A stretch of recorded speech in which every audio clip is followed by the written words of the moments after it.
Selamat datang di channel novel kita. Di sini Mimin akan membagikan alur cerita donghua, horor, misteri, dan lain-lain. Dukung Mimin dengan subscribe dan nyalakan lonceng notifikasinya. Tanpa banyak cincong lagi, mari kita masuk ke alur ceritanya. Let's go. Pergi segera, dan serahkan semua inti iblis yang kau gali, itu semua milik kita, kau tak boleh mengambil satu pun. Hampir saja Xia Chaoge terbunuh, dan dia belum melunasi hutangnya. Beraninya dia meminta inti iblis.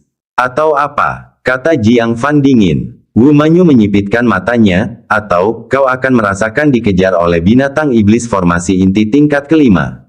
Sambil berkata demikian, dia menunjuk bendera hitam kecil di tangannya. Ular piton raksasa yang tumpul itu tiba-tiba mengangkat kepalanya tinggi-tinggi, menjulurkan lidahnya yang merah, memancarkan aura formasi inti tingkat kelima yang mengerikan.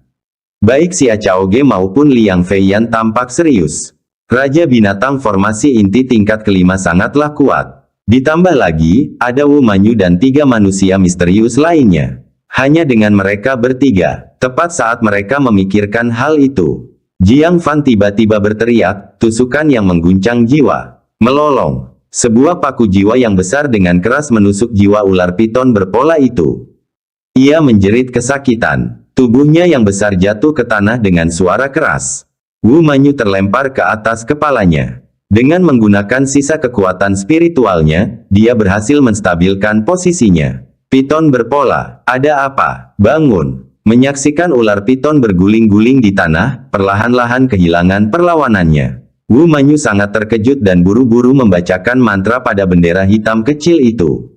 Namun kemudian, dengan ledakan keras, bendera hitam kecil itu tiba-tiba meledak. Potongan-potongan yang pecah menghantam tubuhnya.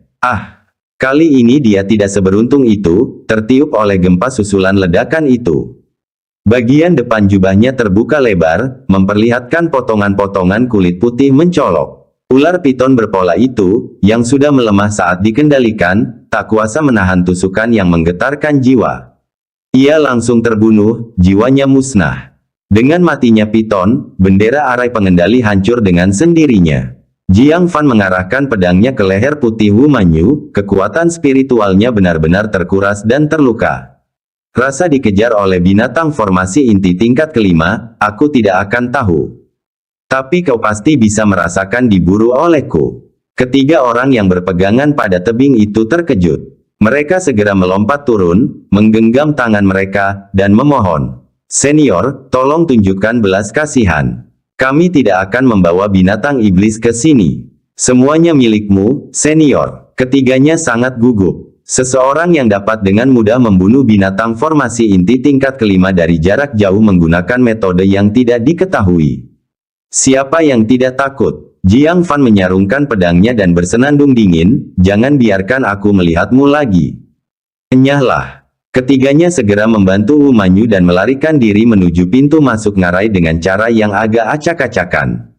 Wu Manyu menggigit bibir merahnya yang menggoda. Matanya yang berbentuk almond dipenuhi dengan rasa malu. Semua usahanya, berkat bantuan lebih dari 100 raja binatang. Semuanya diberikan kepada orang lain.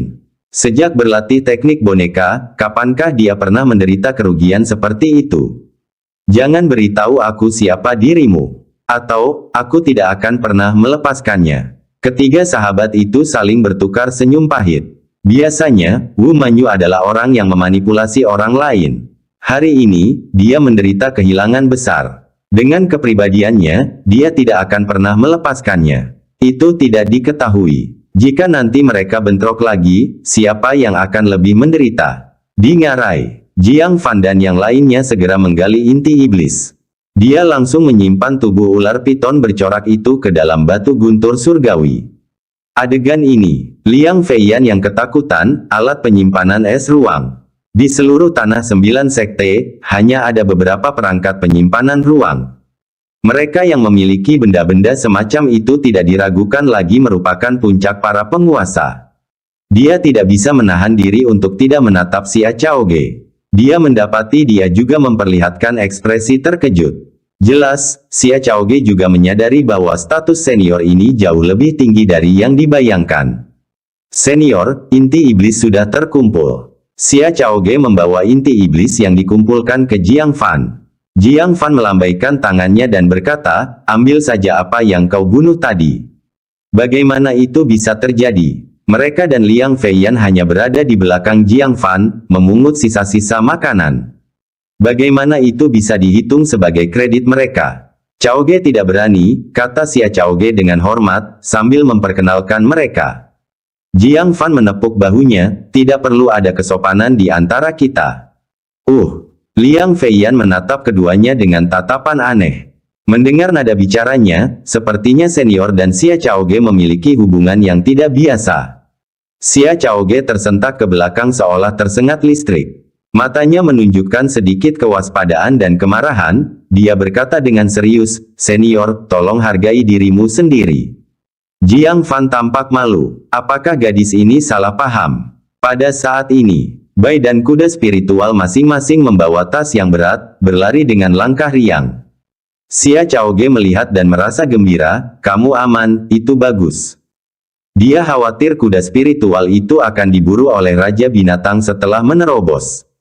Melihatnya datang dengan selamat ke arahnya, dia benar-benar bahagia. Namun, kuda spiritual mengabaikannya. Langsung berlari ke arah Jiang Fan sambil mengibas-ngibaskan ekornya dengan penuh kekaguman. Xia Chaoge agak bingung. Tunggangannya sendiri mengabaikan tuannya. Sebaliknya, ia justru menjilat orang luar. Langsung, kuda spiritual mengucapkan kata-kata manusia. Mengatakan sesuatu yang membuat tubuhnya gemetar. Saudara Jiang Fan, saya menggali lebih dalam dari Bai. Kuda spiritual itu memiringkan kepalanya, tampak bangga. Mata Xia Chaoge perlahan melebar. Liang Feiyan juga tampak tersambar petir, bergumam. Kamu baru saja memanggilnya apa? Bab 461 Teknik Kontrol Pedang babak kedua. Liang Feiyan hampir tidak percaya apa yang didengarnya. Saudara Jiang Fan. Orang ini yang telah membantai lebih dari 50 Raja Binatang, orang ini yang secara tak kasat mata membunuh Raja Binatang formasi inti tingkat kelima, yang memiliki alat penyimpanan ruang. Mungkinkah, Jiang Fan? Kuda spiritual menoleh untuk melihat. Baru saat itulah dia menyadari Xia Chaoge, dan dengan cepat berkata, Tuan juga ada di sini. Saudara Jiang Fan sungguh hebat, benar-benar menyelamatkan gurunya. Bai terkekeh, kau memang tunggangan yang bagus. Akhirnya ingat kalau kamu masih punya tuan. Ia datang ke Jiang Fan, tampak setia.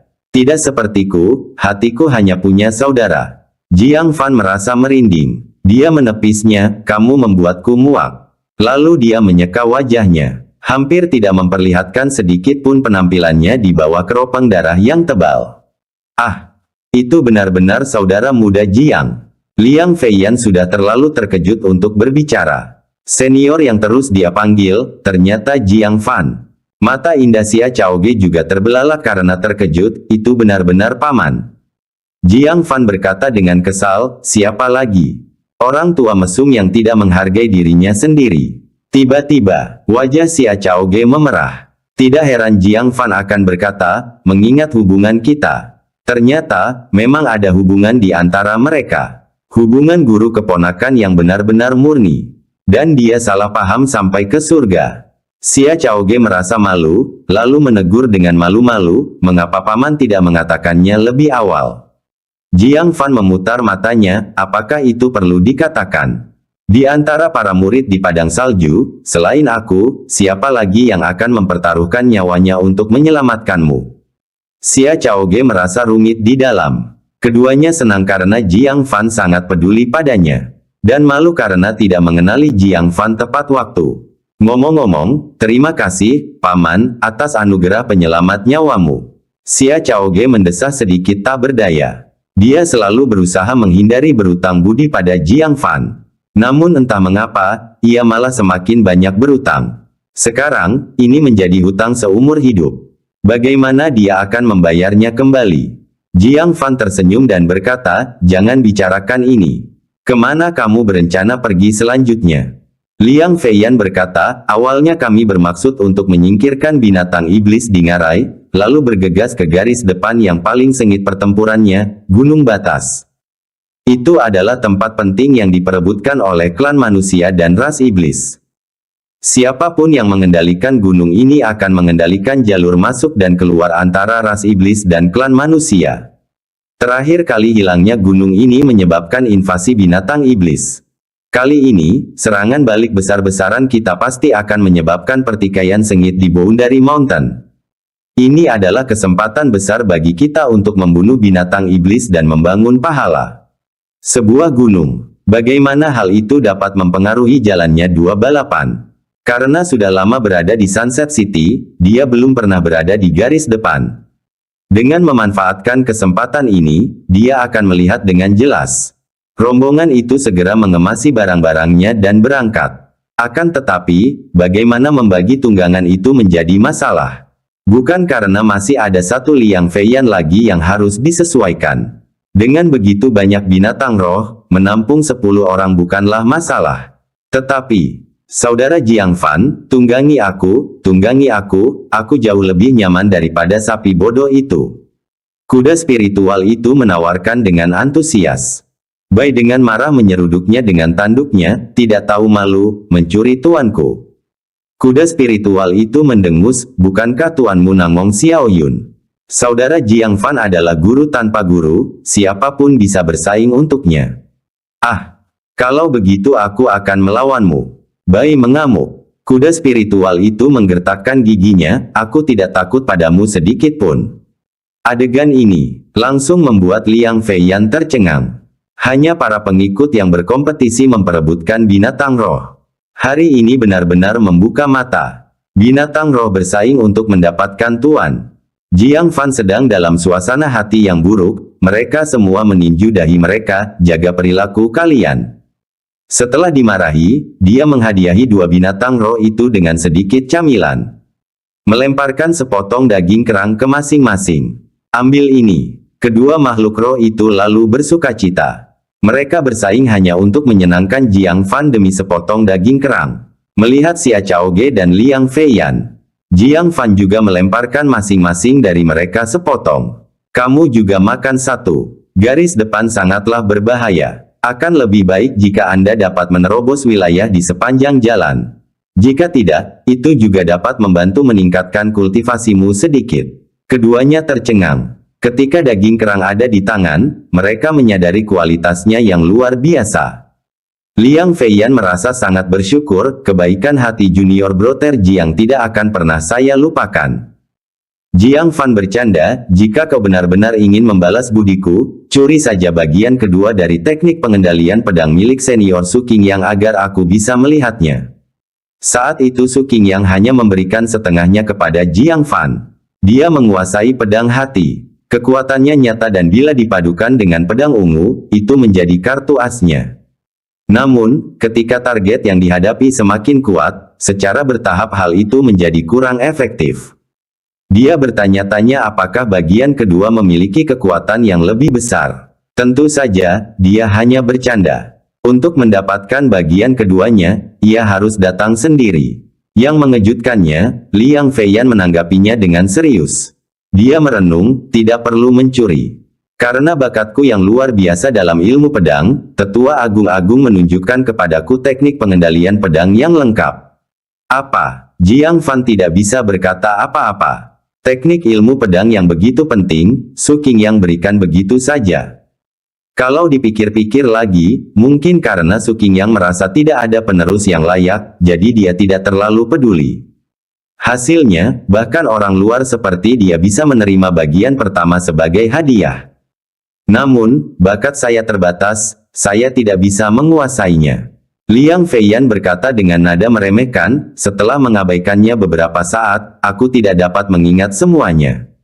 Bagaimana dengan ini? Ketika kita kembali ke Sunset City, aku akan menuliskan apa yang kuingat, lalu mencari seorang penatua yang telah melihat pekerjaan secara lengkap untuk memverifikasi, mengisi kekosongan. Aku pasti akan memberikannya kepadamu tanpa sepatah kata pun yang terlewat. Anggap saja ini sebagai balasan atas kebaikan hari ini. Jiang Fan sangat gembira, menangkupkan kedua tangannya dan berkata, kalau begitu, saya mengucapkan terima kasih kepada kakak senior Liang sebelumnya. Ayo berangkat cepat. Dia sudah ingin menyelesaikan misi garis depan lebih cepat dan kembali ke Sunset City. Aku akan menunggangi Bai bersama kakak senior Liang. Xia Chaoge, kau masih menunggangi kuda spiritualmu. Binatang roh berukuran besar. Tetapi bagaimanapun juga, ada perbedaan antara pria dan wanita. Pengaturan ini adalah yang terbaik. Xia Chaoge menggelengkan kepalanya. Biarkan kakak senior Liang menunggangi kuda spiritual. Aku akan menunggangi Bai bersama paman. Hah. Liang Feiyan menunjukkan ekspresi aneh. Xia Chaoge sebenarnya berinisiatif untuk berkendara bersama Jiang Fan. Tidak menghindari kecurigaan sama sekali. Melihat tatapannya, Xia Chaoge berkata dengan tenang.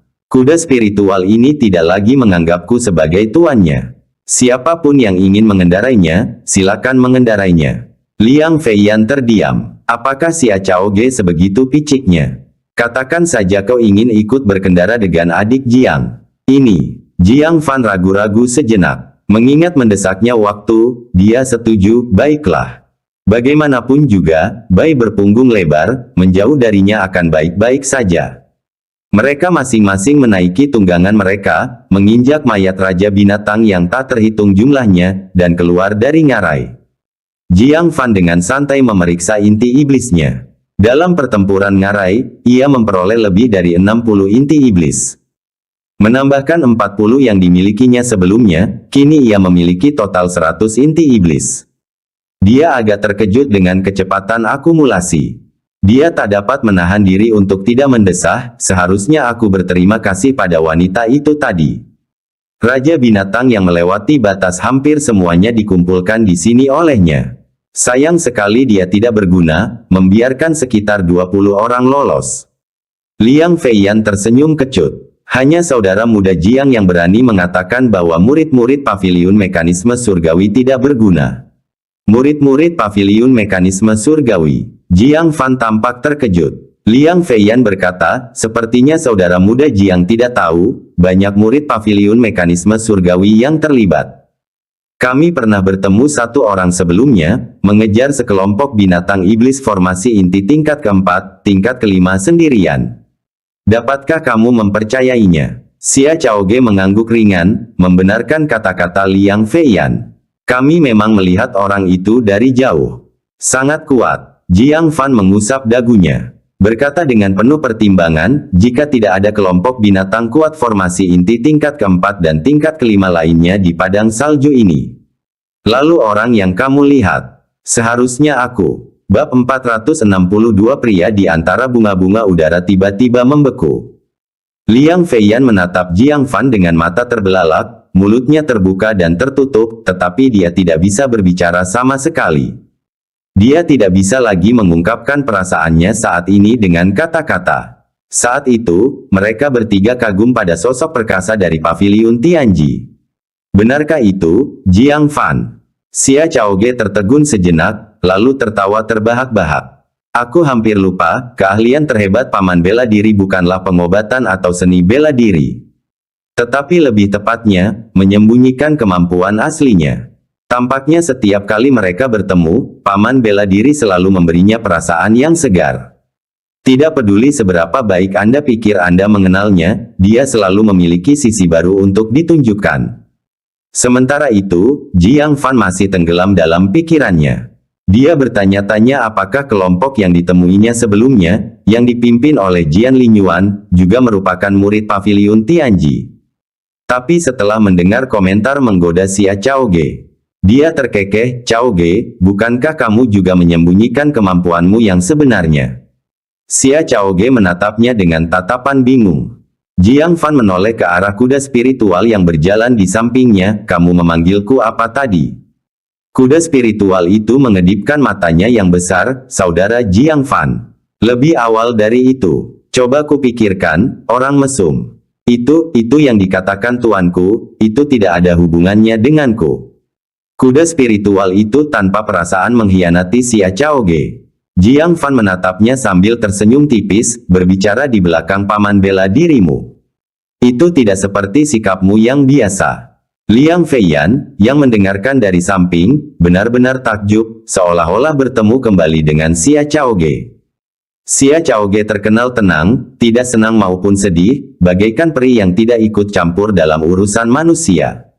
Bergosip di belakang seseorang adalah sesuatu yang tidak ingin dia lakukan. Tubuh Xia Chaoge yang halus menegang sedikit, lalu dia dengan lembut memarahi kuda spiritual itu, "Kapan aku pernah memfitnah paman bela diri seperti itu? Yang ingin aku katakan adalah..." Dia tergagap dalam mengucapkan kata-katanya, jelas itu juga bukan frasa yang baik. Kuda spiritual itu mengecilkan lehernya dan membenturkan kepalanya dengan kukunya. "Benar, aku salah. Bukan orang mesum, seorang pria yang penuh bunga." Puff.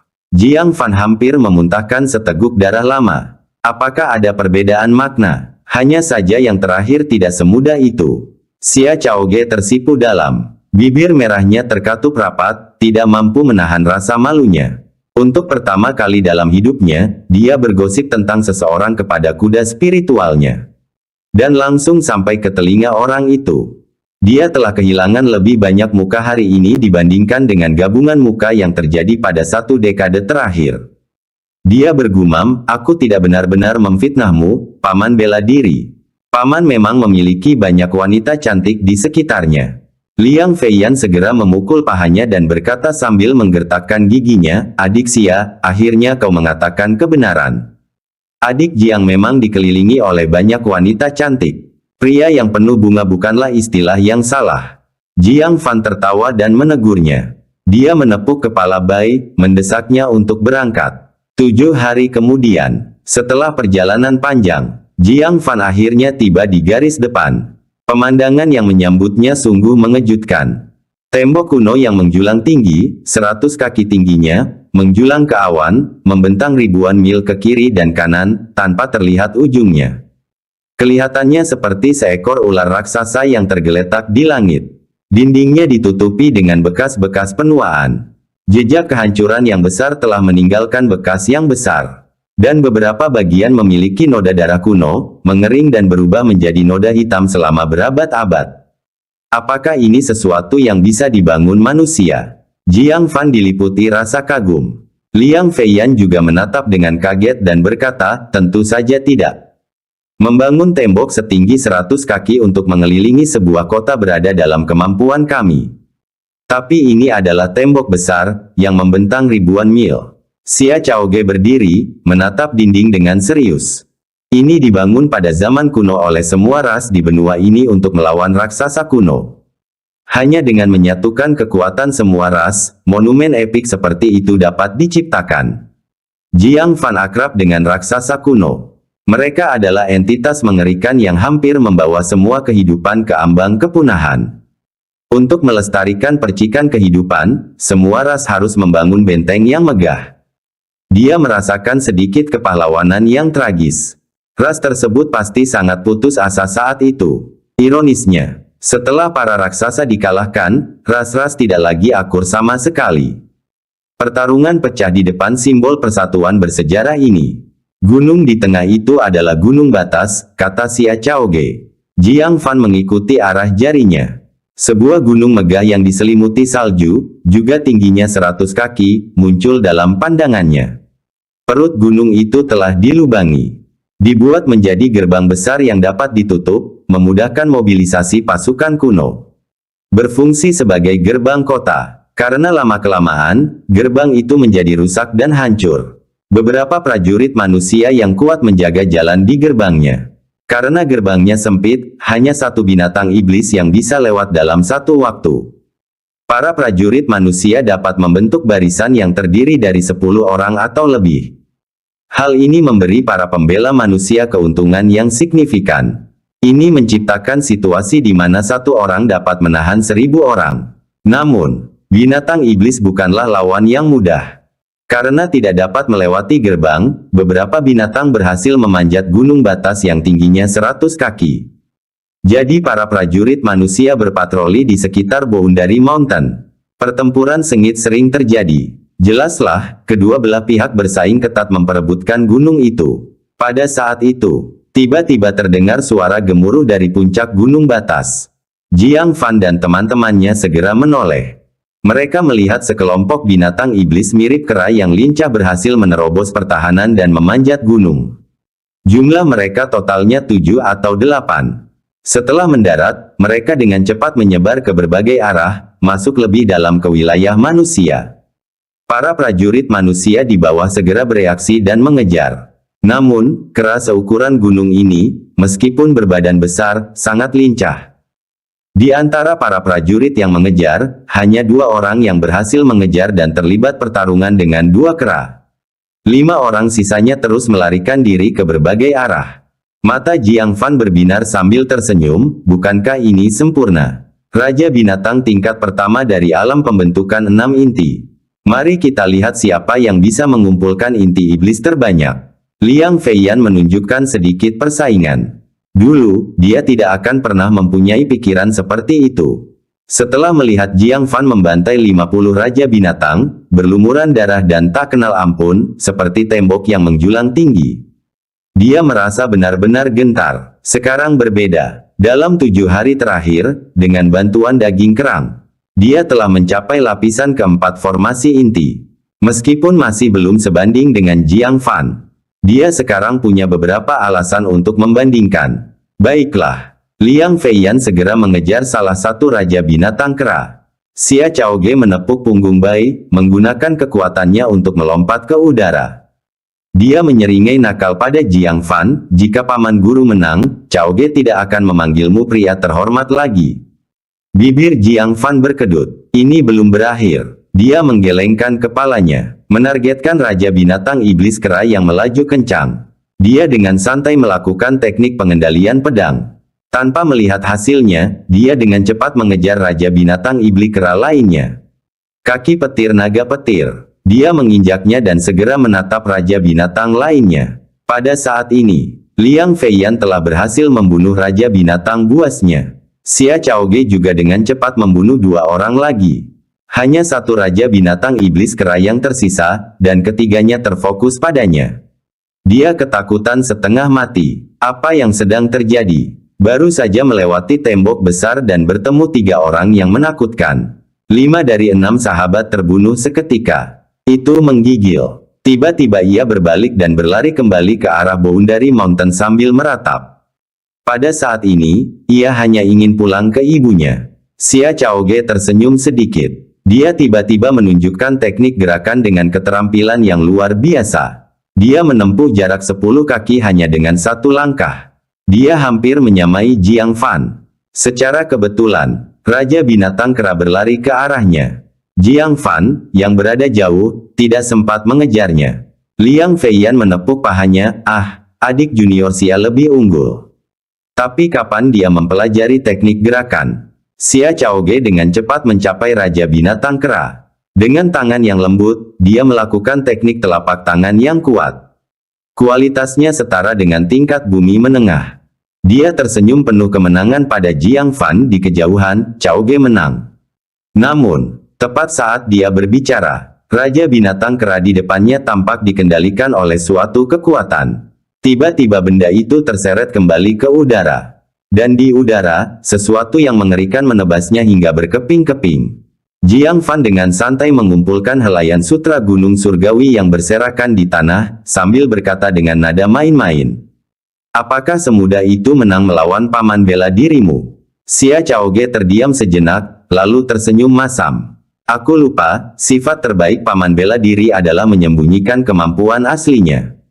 Melihat, dia hanya memperlihatkan teknik lain yang belum pernah dia lihat sebelumnya. Pada saat itu, sekelompok orang mendekat dari arah Boundary Mountain. Pemimpinnya adalah 2 tetua dan sekelompok pengikut 9 sekte. Mereka semua tampak tidak puas. Para murid Paviliun Tianji menjadi semakin kurang ajar.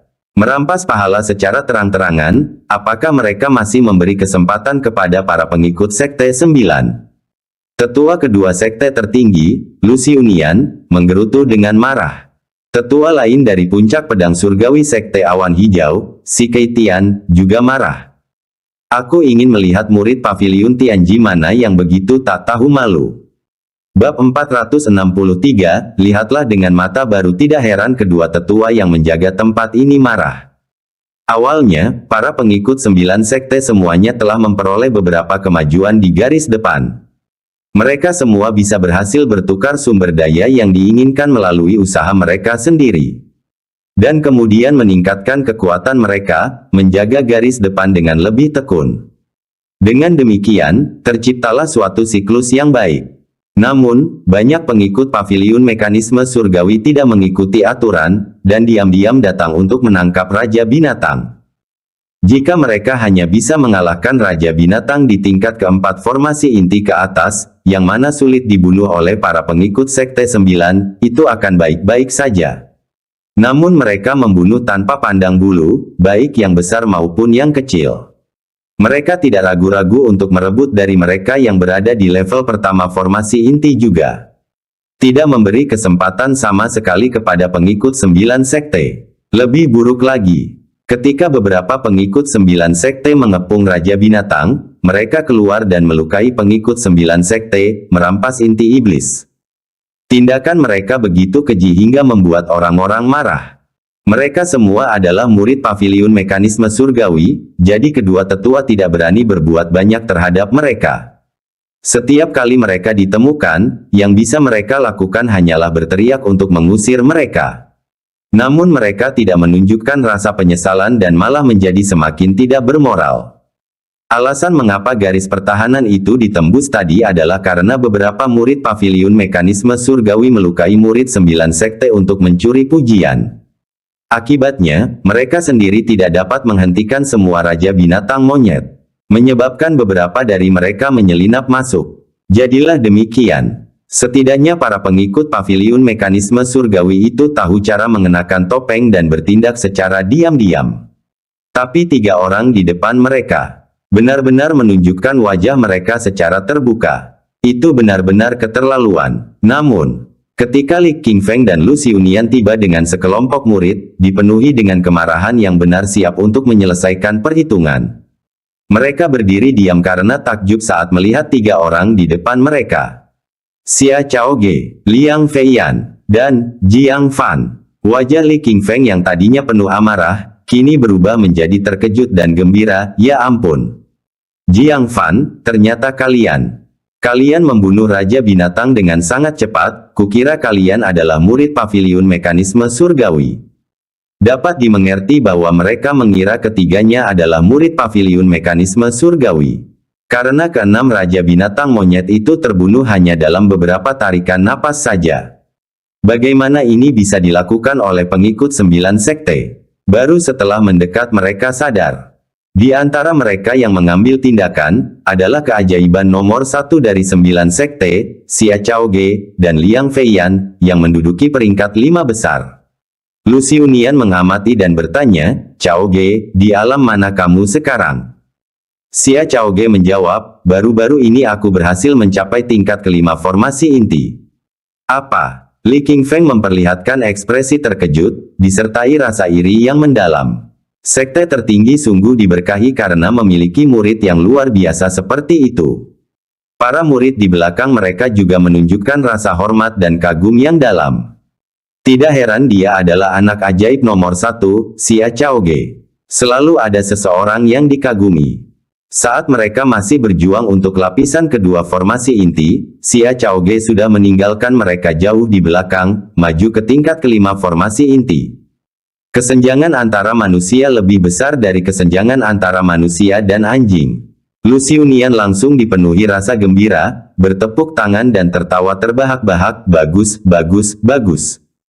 Chaoge, kamu memang kebanggaan terbesar dari sekte tertinggi kami. Jadi, semua Raja Binatang ini dibunuh olehmu. Semua orang merasa lega. Tak heran bila keenam Raja Binatang ditangani dengan begitu cepat. Dengan orang kuat seperti Xia Chaoge, yang berada di level kelima formasi inti, segalanya masuk akal. Tapi siapa yang tahu? Xia Chaoge menghela nafas pelan, aku hanya membunuh 2 dari mereka. Bukan aku yang paling banyak membunuh. Apa? Xia Chaoge yang sekuat itu dikalahkan oleh orang lain. Tatapan semua orang tentu saja tertuju pada Liang Feiyan. Hanya Liang Feiyan yang memiliki kapasitas untuk bersaing dengan Xia Chaoge. Lu Xiunian tertegun sejenak, lalu dengan canggung memuji, Ketua Sekte Pedang Segudang, reputasimu memang pantas untuk bisa mengalahkan Xia Chaoge kita. Tuanmu pasti senang mendengar ini.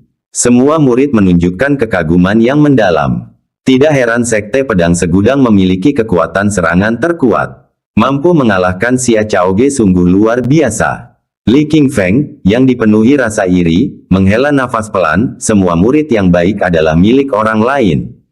Sebagai sesepuh dari 9 sekte, menyaksikan murid-murid luar biasa dari sekte lain berprestasi berkali-kali, Li Qingfeng merasa sangat patah semangat.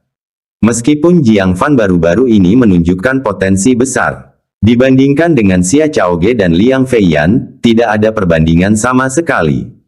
Dia menepuk bahu Jiang Fan dan berkata, "Nak, kamu harus bekerja keras. Ambil contoh Liang Feiyan, dan berusahalah untuk mengejar ketertinggalan.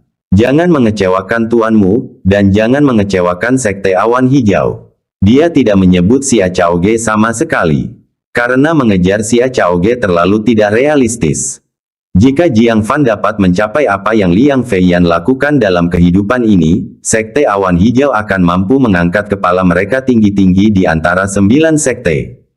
Bagaimana mereka berani bermimpi menghasilkan seseorang seperti Xia Chaoge?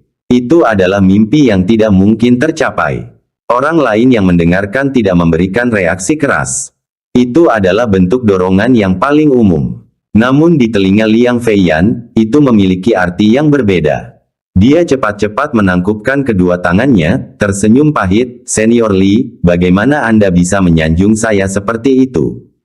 Aku tidak memenuhi syarat untuk menjadi teladan bagi saudara muda Jiang.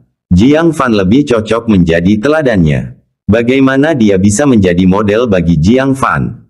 Jika Jiang Fan mencapai levelnya, hanya ada satu cara, Jiang Fan harus melumpuhkan kekuatannya sendiri." Li Qingfeng memuji, "Kamu cukup rendah hati. Dengan penampilanmu saat ini, kamu pantas mendapatkan semua pujian itu." Liang Feiyan tidak berani membiarkan mereka terus salah paham. Dia berulang kali menangkupkan kedua tangannya dan berkata, "Senior Li, Senior Lu, saudara-saudari junior, saya malu. Aku hanya membunuh satu raja binatang. 3 orang yang tersisa semuanya dibunuh oleh saudara muda Jiang. Saya seharusnya belajar darinya."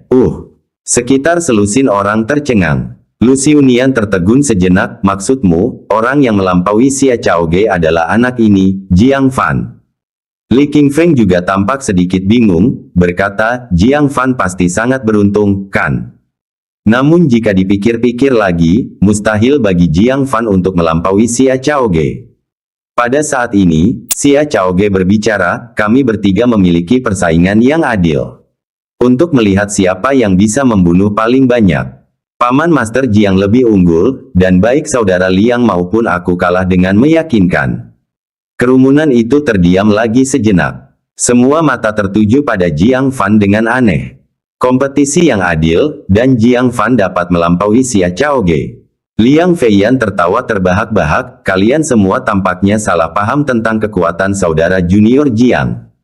Setidaknya, aku tidak sebanding dengan saudara muda Jiang." "Apa?" Semua orang tercengang. Liang Feiyan, anak ajaib yang terkenal pada saat itu, mengakui bahwa dirinya lebih rendah dari Jiang Fan.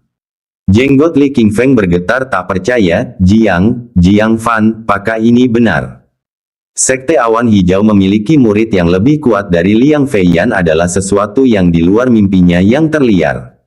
Sekarang dia diberitahu bahwa Sekte Awan Hijau memiliki murid yang bahkan lebih kuat dari Liang Feiyan. Jiang Fan terkekeh kaget, "Saya tidak pernah bertarung dengan saudara Liang. Sulit untuk mengatakan siapa yang akan menang atau kalah." Liang Feiyan memutar matanya, "Adik Jiang, jangan terlalu rendah hati. Dengan kekuatanmu, kau bisa mengalahkanku beberapa kali. Bahkan junior sister Xia mungkin tidak akan bisa menang melawanmu.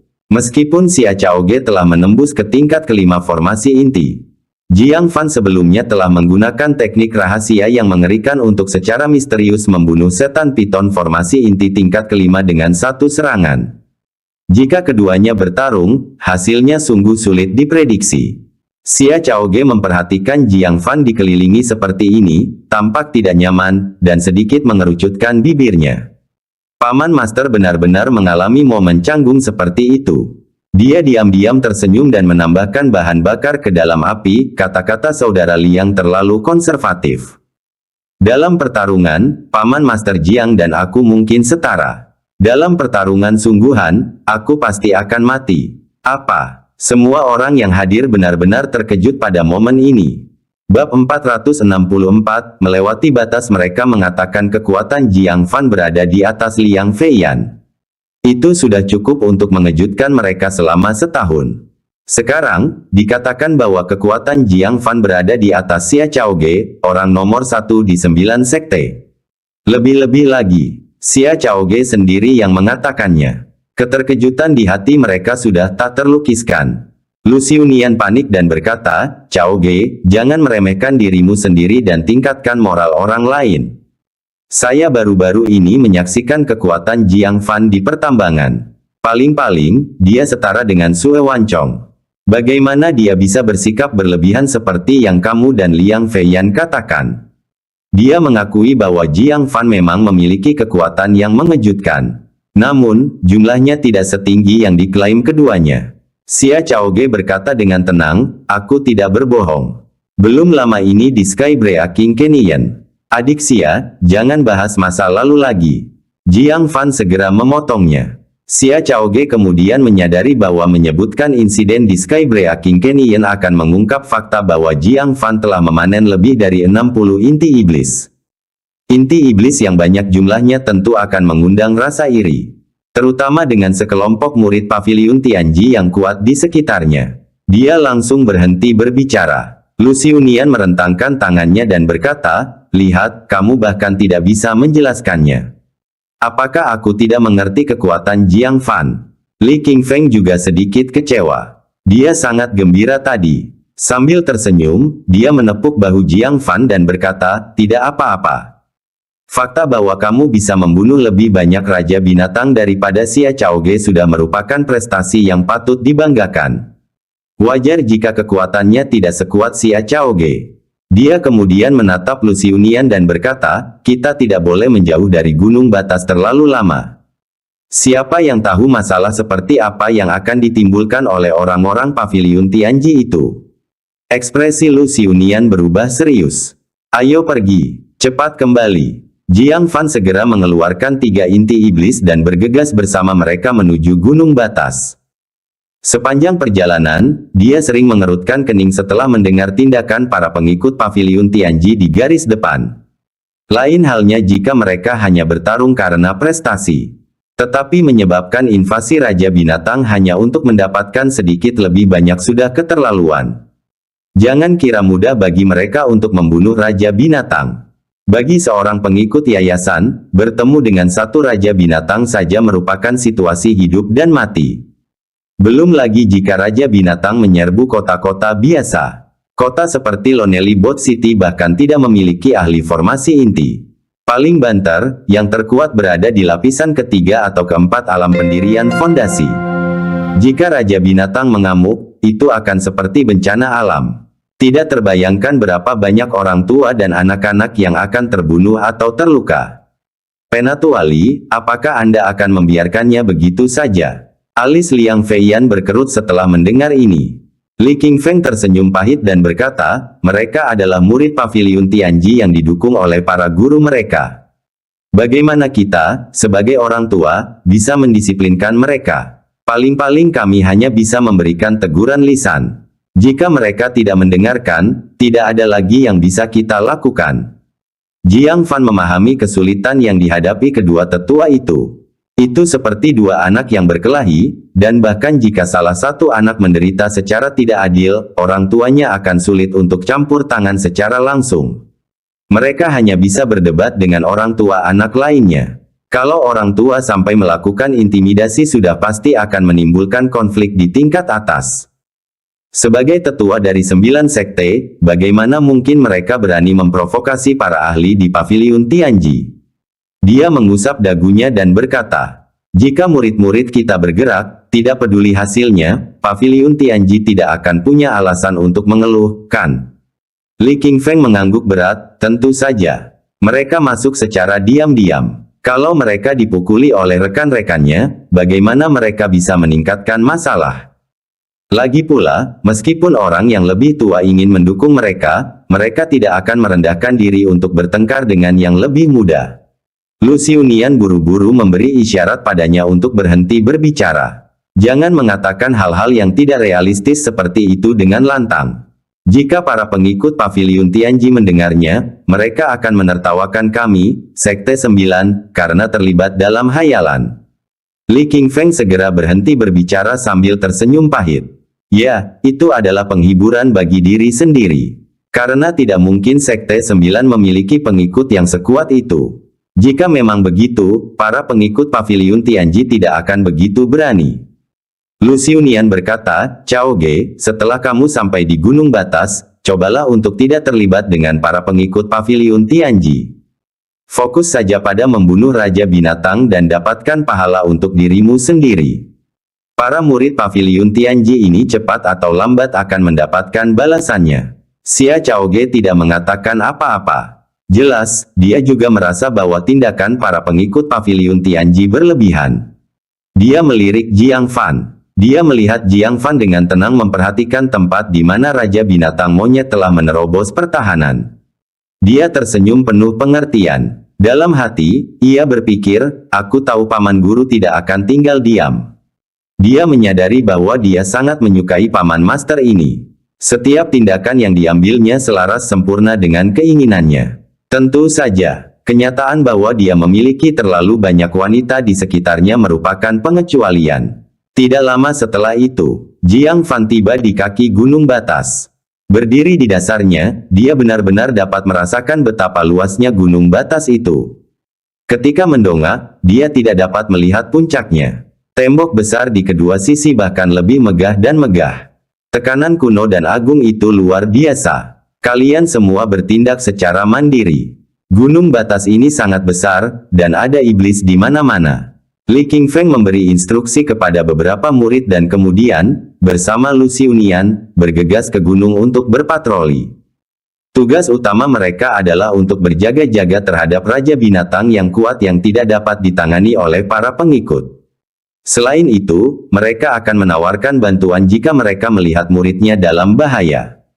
Tugas menghadapi Raja Binatang tingkat rendah sebagian besar dibebankan kepada para pengikut. Jiang Fan mengangguk. Dia memanfaatkan teknik pergerakannya, menginjak salju dan bergerak cepat menuju puncak gunung. Xia Chaoge juga bergerak hampir bersamaan. Liang Feiyan tercengang, apakah mereka berdua benar-benar seirama? Keduanya ingin memberi pelajaran pada murid Paviliun Tianji.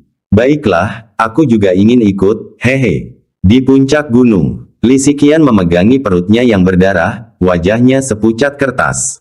Dia bersandar pada tumpukan salju.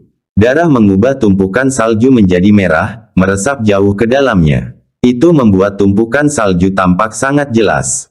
Wajahnya menampakkan kelemahan dan kesakitan saat dia memandang sekelompok orang berjubah hitam di depannya, tertawa dan mengumpulkan inti iblis dari binatang buas yang terbunuh.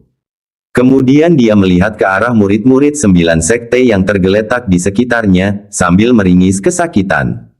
Bahkan termasuk kakak senior tertua, Hua Xiangchen. Luka-lukanya sangat serius, tergeletak di genangan darah, hidup atau matinya tidak diketahui. Baru saja beberapa waktu lalu. Sementara mereka berjuang untuk menahan serangan Raja Binatang Kera. Kelompok murid Paviliun Tianji ini tiba-tiba muncul dan menyerang mereka dari belakang. Hasilnya adalah, mereka diserang dari kedua sisi dan menderita banyak korban. Dia telah ditabrak oleh Raja Binatang Monyet, cakarnya yang tajam menembus perutnya. Namun dia agak beruntung, setidaknya dia selamat. Beberapa murid diinjak-injak sampai mati oleh Raja Binatang Monyet di tempat. Tanpa tersisa sedikit pun. Kalian mengaku sebagai murid Paviliun Tianji. Kalian lebih buruk dari bandit dan perampok. Li Xiqian berteriak dengan sedih dan marah. Kata-katanya menarik perhatian orang-orang berjubah hitam. Di antara mereka, seorang tokoh tinggi mengenakan topeng berukir pola pedang kuno, tampaknya menjadi pemimpin, dan yang lain tampaknya mengikutinya. Dia menoleh dan berkata dengan nada mengejek, siapa yang bilang kita murid Paviliun Tianji? Anda bisa makan makanan sembarangan, tetapi Anda tidak bisa berbicara sembarangan. Jika mereka berani menyebabkan kekacauan seperti itu, Tentu saja mereka tidak akan pernah mengaku sebagai murid Paviliun Tianji. Di sampingnya, seorang pemuda kurus dengan mata penuh kejahatan menjilati bibirnya. Bos, karena dia mengira aku bandit, aku akan menjadi bandit sekali ini saja. Aku sudah lama tidak berhubungan, tapi aku belum pernah menyentuh seorang wanita pun. Tubuh wanita ini luar biasa bagus. Tatapan serakahnya tertuju pada dada Li Siqian. Dia dengan rakus memandangi dada besarnya. Bab 465, harga darah. Pria jangkung berjubah hitam berkata dengan nada menghina, dia berlumuran darah, dan kamu tidak keberatan dengan kotorannya. Begitu kita mendapatkan inti iblis yang cukup, kita bisa memiliki peri manapun yang kita inginkan saat kita kembali. Dia tidak benar-benar menahan adik mudanya. Saat ini, gelombang Raja Binatang tengah menerjang Gunung Batas.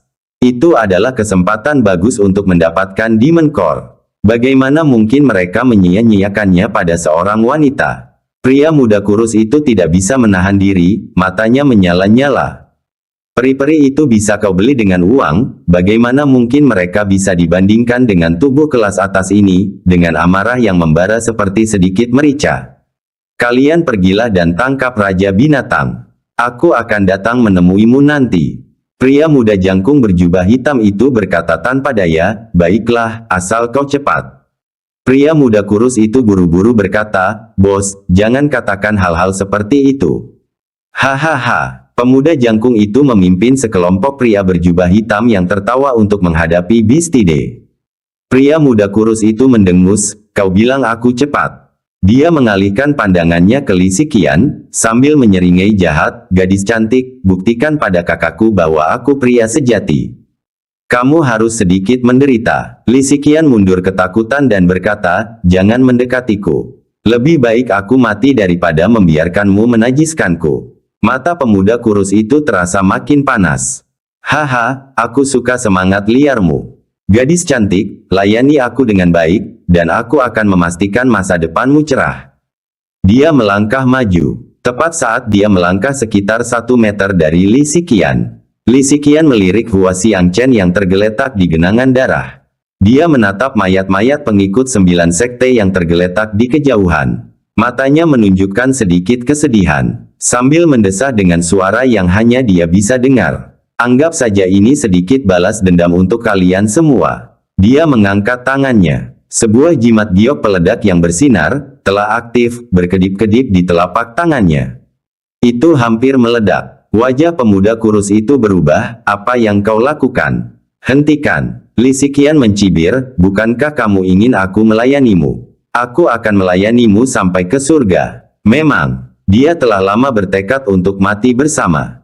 Begitu pria ini cukup dekat dengan jarak ledakan, dia akan segera mengaktifkan jimat itu.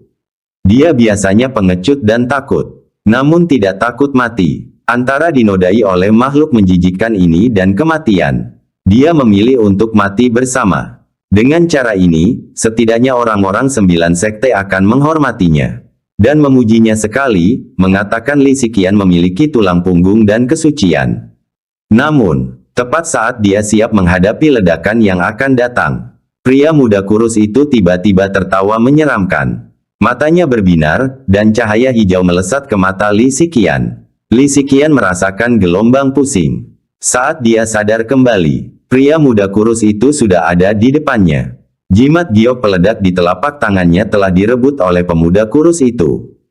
Tanpa kekuatan spiritual untuk menopangnya, jimat giok peledak itu dengan cepat meredup.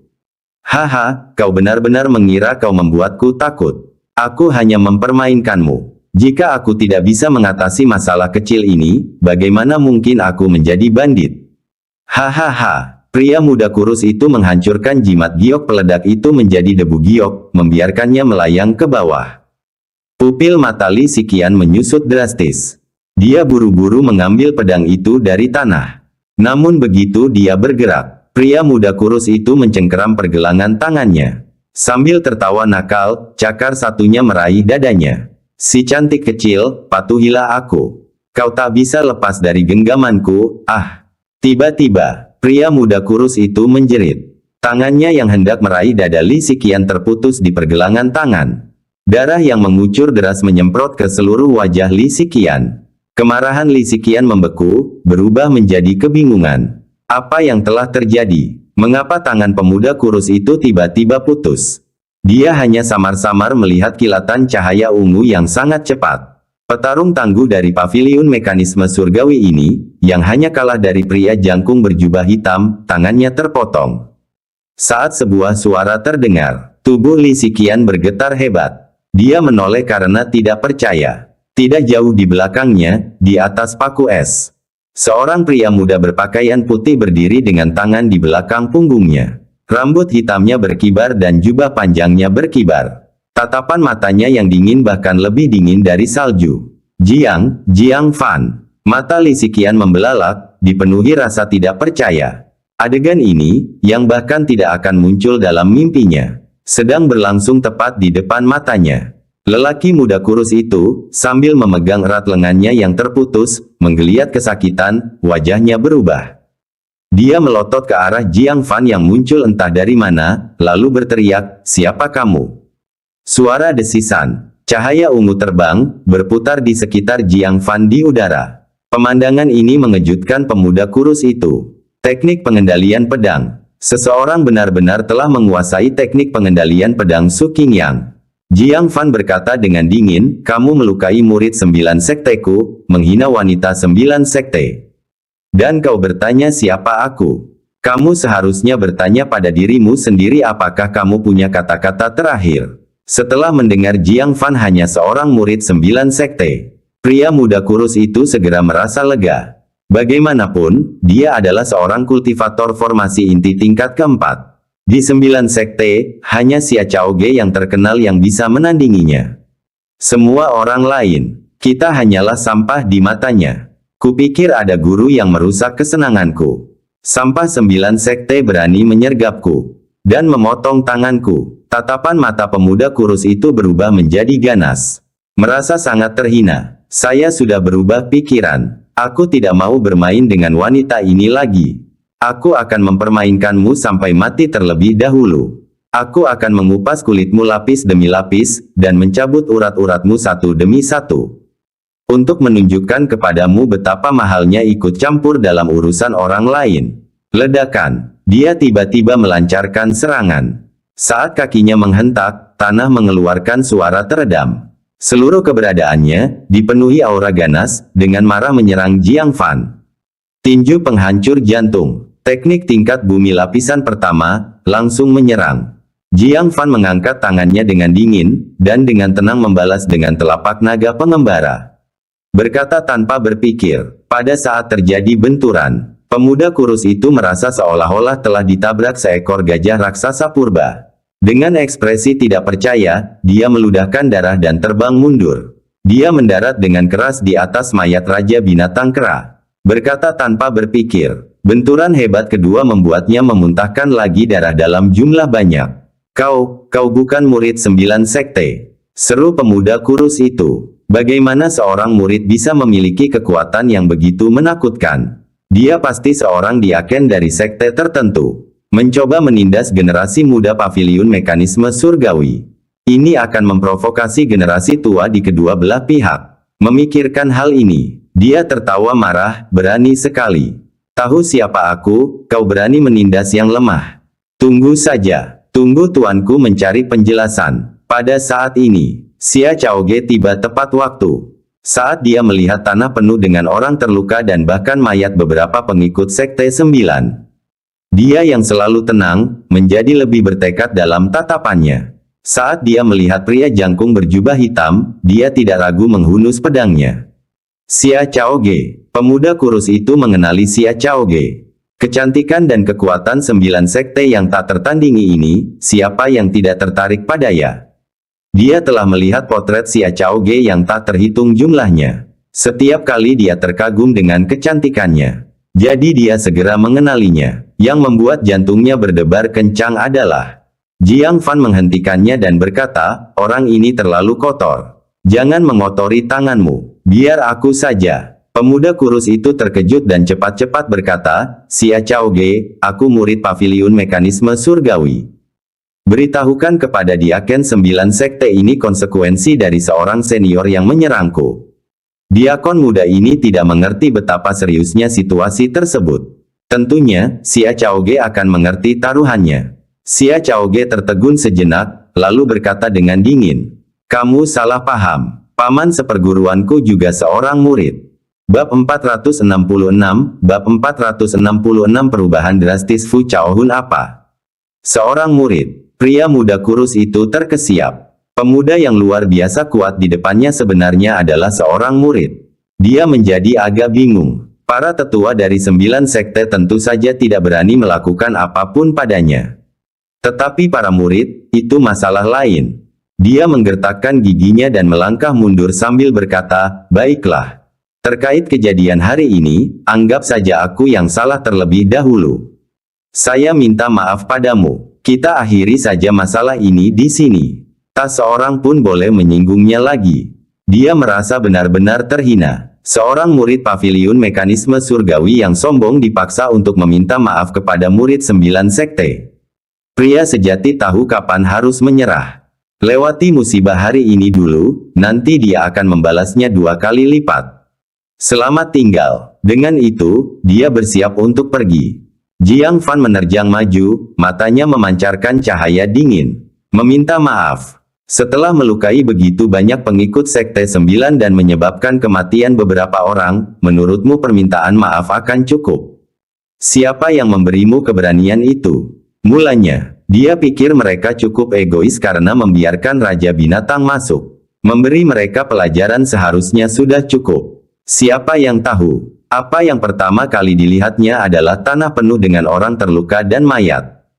Terlebih lagi, pemandangan yang tidak adil dari seorang murid paviliun mekanisme surgawi yang mempermalukan murid-murid perempuan dari 9 sekte. Ya, waktunya habis.